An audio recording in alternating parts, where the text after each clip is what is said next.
everyone, and today we are going to talk about logarithm.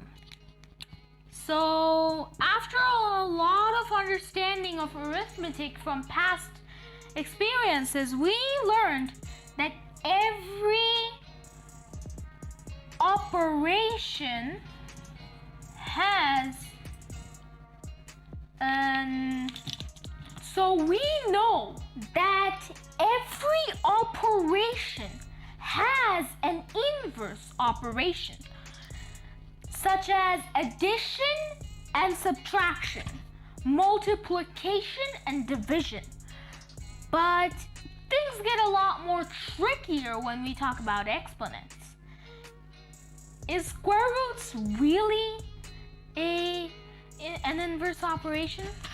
Now the problem is this. Whenever there is something like the square root of x equals to x squared, all we're really saying here is x times 2 times 1/2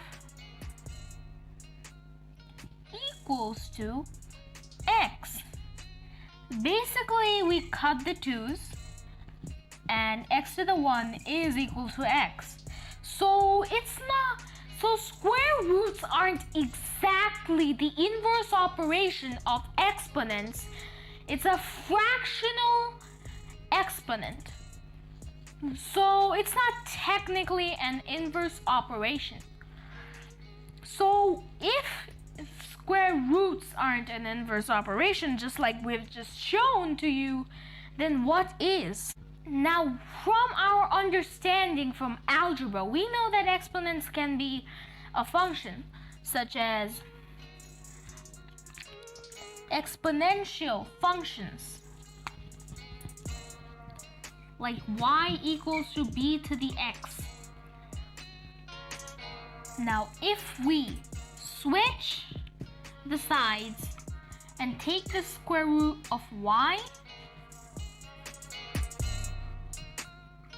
does this actually help you? Because we can cut the y's, no problem. But on the other side, it's a whole different story, because the y is just there. And if we give an exponent, the y is basically just coming back. So what we can do is this new thing called logarithm. This is a new operation. So basically, when we switch both sides of both the x and y, we can take log to the base b of both sides.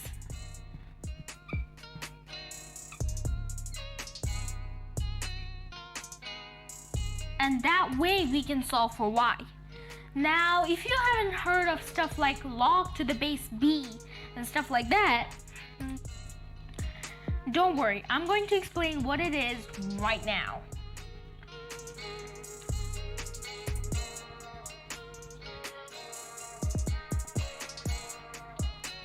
So just like we have determined log to the base of x equals to log to the base b of b times b over y,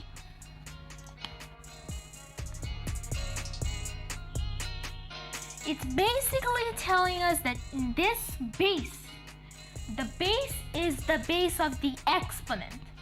Remember about our exponents videos where there was a part called the base, which will be multiplied multiple amount of times. So that is exactly what this is in the logarithm. And here, this is going to be the actual answer. And the number that is the answer of the logarithm will be the exponent. Basically, what it's telling us is, so for example, log to the base 2 of 8 equals to 3 because 2 to the 3 equals to 8. That here is exactly what's being said here. Here the index or the exponent will be the answer. And the exponent which is the answer is going to be here. Now, if you're confused that you said exponent 2 times, Uzair, watch my exponents video. It's going to help you a lot about these pronunciation confusions, terminology, everything.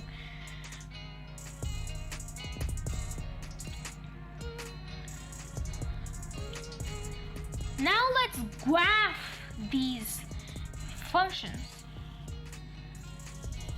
Now a graph of such as y equals to x squared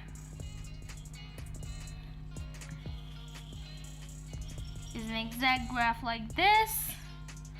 What we have to do is make a complete opposite, completely inverse, and bang, this is y equals to log base, this is y equals to log base x. If we graph a function such as 7x equals to 1 over 49, this is a tricky graph, and this is its graph. What we have to do is do the exact symmetrical and inverse one. Actually, let me make this a bit more bigger. This is going to be the exact symmetrical of the original function, and this will be log base x of 1 over 49 equals to -2. And when the range gets closer and closer to -infinity, the graph goes closer and closer to 0, the value, the domain. And if it goes to positive infinity, the graph also goes to positive infinity. So that's all we're gonna talk about logs for today's video. And if you want to see more algebra, remember to subscribe and leave a like. Comment down below, are these videos helping you or anything like that, which is exactly why I'm making this, to help you. And that's all there is to it. Thank you for watching, and I will see you next time. Bye.